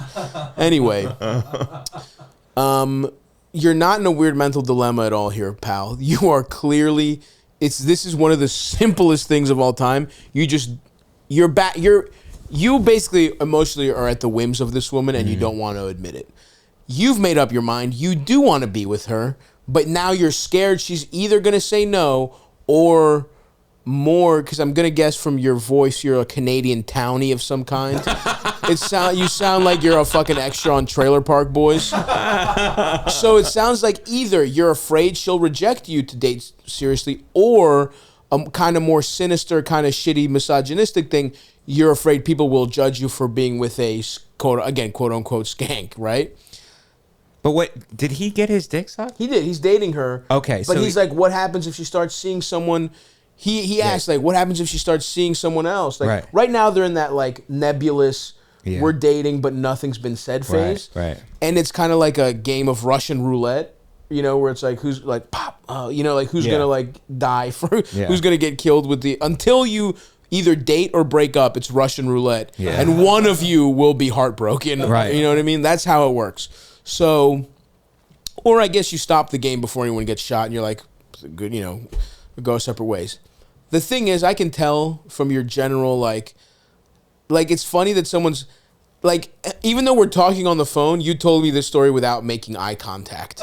You know what I mean? Like, it's like you're like, eyes at your shoes, can't admit this shit. Yeah. I can feel how much you care about this person. And I got news for you, pal. As hard as this phone call was, you're going to have another hard conversation with her and be like, hey, look, I like you. I have a good time with you. I'm feeling a connection. Do you want to give? And here's the thing that I learned in therapy, where if you have commitment issues, dating someone for a little bit is not getting married. You could say, if you happen to have these commitment issues, you could be like, hey, do you want to give this a shot for a little bit? And see if it's just, we'll date exclusively for a while. It doesn't have to be serious, but we don't have to see other people, right? Like, I'm not saying we're getting married, but it's like, I'd like to just focus on this relationship. I'd like to see if there's a possibility for us to date, and then you could take it. But that's an emotional risk. That's the thing he's afraid to take, is that emotional risk, because that takes balls to do that. It does. To come out and be like, this is what I think it is. Why don't you tell me? Because you got to be ready for the rejection there. Of course. Like, so if you get hit with the I don't think so or the rejection, and you got to be comfortable with that, and you got to stay in the pocket and go, all right, we can still be like whatever. Or if it doesn't work for you, be like, nah, we can't be friends, but I respect what you said. You can't force yourself to feel any kind of way. Yeah. And then just stay in that pocket. But if you're gonna throw it out there like that, like I never liked the guys who like have the balls to throw it out there, but if the girl goes, I'm just not interested, then they go, you're a bitch anyway. You it's fucking like, whore. It's like, you can't you do think that. I dude. date you? Yeah, you can't do that. Yeah. 100%. You gotta go, all right, I respect it. 100%. We can still be friends. We can't be whatever. I threw it out there. I took a risk, but you can't be a little bitch 100% on the rejection. She's got the right to walk away. Yes, and he said, and that's perfect, because you've said, in his thing, he said, I feel like I'm being a little bitch here, or like, I don't want to be a little bitch and feel this way. that's not being a little bitch. Being a little bitch is not saying something about it. Yeah. That does take. And then being in a weird friendship place when you don't want to be. Yeah, exactly. Even if like that is something that happens as you get older. The friend zone, you can be in the friend zone and get pussy. I got rejected by a girl who like we had hooked up once, and I was like, let's just see, we don't live in the same city, but it's like whenever we're in the same town, we both travel for work. Sometimes I'm there, sometimes she's here. And she was like, hey, like, and we hung out a couple times, and she's like, hey, like, I like you, but it would have to be, like, just as friends. And in some ways, it hurts more when someone who you fucked wants to just be friends. Because it's like, damn, she did give me the shot. I can't even have that loser, well, if I had just gotten the shot. It's like, no, my dick, I guess, was trash. And that stings. And I'm with you, buddy. As someone who just recently, like, somebody that I hooked up with who I was in a weird nebulous, like, semi-romantic friendship, and we would hook up sometimes. It's tough. It still hurts, and obviously I didn't date her in high school. I don't have all the baggage you do. So, and I got to fuck a couple other girls right afterwards to make myself feel better. My life's better than yours, but it still hurt. I was sad for a week, So I would say that's your move, bro. You gotta actually do this. Make the move. And this is what not being a bitch is. This is being a fucking man. This is being like. Heroic, right? It's like he might even be scared because he sees the writing on the wall. Yeah. Where it's like, but you never know unless you try, brother. Yeah. I'm telling you. And the other part of this, another running theme with this podcast is the road to a win is littered with losses. So you fucking take this loss, you're one step closer to a W, pal. Yeah. It will make you tougher. You will be better off for it. Right. You'll know the kind of person that you want. And even if this doesn't work out, you've recognized something in her that you feel a real connection to, and that gets you closer to finding the person that's like has some of those qualities, but then also the other ones that, this girl might be like 60% what you want if she's not into it. It gets you closer. You have identified, well, I like this, this, and this about her, but I didn't like this, this, and this. I'm going to look for that in another person. So, agreed. And you know what? Even if you take the loss in this valiant way that we're talking about, she might step back after, it always takes that week, 2 weeks or whatever, and go, hey, this guy really, but I like the way they're always watching too. I like the way he handled himself. I like the resilience. Like maybe this guy is what I need. Yeah. And then you get the call back. Absolutely. But don't give him that hope. He doesn't need that right now. He needs to know it's yes or no and move on if it's a no. He doesn't. Stay in the pocket. Mike's right, but ignore it. Okay, that's advanced. We're in emotions 101 right now. That you're right, but that's a 300 level course. That's like he's not ready for that level of emotional manipulation yet, So and look, and it's up to you to decide whether you can still be platonic friends or whether you have to just break it off. In my personal experience, and maybe this is because I am also not emotionally developed. It's hard for me to stay friends with someone if I've had any kind of romantic connection with them. It's not impossible. I have some friends who I dated who are still in my life, but it's kind of, for me, it's a thing of time. It's like people I dated so long ago that it's almost like a different person dated them. Right. Like for example, this person I just discussed, I was like, she wanted to be friends still, but I was like, look, that's just not going to work for me right now. And it's like, maybe down the road we'll be friends. Maybe down the road she'll throw me a little pussy pie again. Who knows? But either way, I know for me it wasn't right. It would just kind of make me a little sad to hang out with her now. And that's totally fine if that's what you feel like. But either way, you just have to figure it out, stick with it, and put yourself out there. You can only, it's like, in a lot of ways, there is risk in all this shit, and I get being scared of it, but you can't let that, what scares you, control you. You got to go out and try hard, buddy. So we're rooting for you, pal. One way or another, you're going to make this happen. Yes. Possible to go to the bathroom? Sure. I think we're pretty close to wrapping, right, Elders? We're at 137. You want to do, can you do one quick one, or do you got to do a quick pisser? I got a quick light one. Quick light one to take us off, to play us out.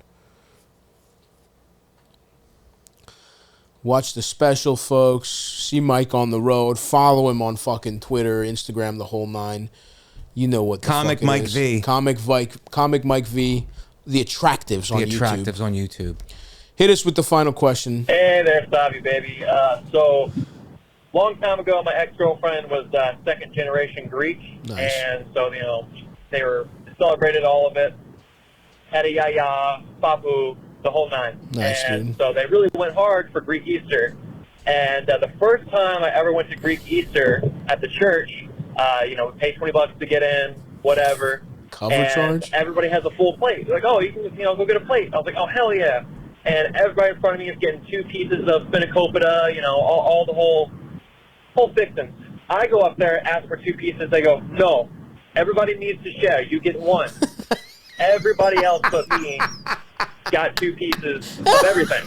And because I wasn't Greek, I'm fucking Irish as hell. My question for you is, do you guys ever celebrate Greek Easter? Is it like a thing for you guys? Like, just want to know. Anyway, thanks a bunch. Yeah, you fucking redheaded prick. You think you're coming to our fucking church and getting double spanakopita? You'll take 1 piece and be happy. Go back and have some fucking haggis, cocksucker, if you don't like it. Go eat a boiled potato with 2 fucking little sprinkles of salt on it if you got a problem. But that's the same thing with you taking me and Soder to the Greek restaurant. It's like we got treated like kings when you were there. We got treated regular or less than regular when we went there. You know what I mean? That's kind of also on your girlfriend for because in any ethnic restaurant or ethnic situation, you need a guide of that. You need a Sherpa. You need a Greek Sherpa in a Greek restaurant. Like when I got Korean food, I was dating a Korean girl last year. When she took me to get Korean food, it was insane, dude, how fast they were there. And we go to Korean barbecue sometimes, and it's like, dude, we go with 4 to 6 big motherfuckers. Half of us are fat as shit. They know we're spending a lot of money. They don't treat us good then. I go with a tiny Asian woman. It's like the keys to the fucking... They treated you so good you guys weren't even sitting on the floor? Yeah, dude, they broke out the chairs. They broke out the chairs these for you. thrones. But so that's a little bit on your girlfriend. But also, yes, dude, like we were talking about it earlier in the episode, actually, Greek Easter's the fucking best, dude. It's our Thanksgiving. We don't have and it also makes a little more sense in terms of when Thanksgiving should be. Right. They kind of bang. It's kind of a holiday gangbang, where it's like Thursday. November in my head just auto-corrected to Thursday. I don't know what the fuck happened. November kind of is the Thursday of months. It's almost the weekend, which I consider to be, I guess, December. You just got a little sneak peek into how fucking stupid I am, folks. Anyway, it makes more sense to have Christmas and then a big spring holiday, I think, in terms of balance. Right. But Greek Easter fucking rules, dude.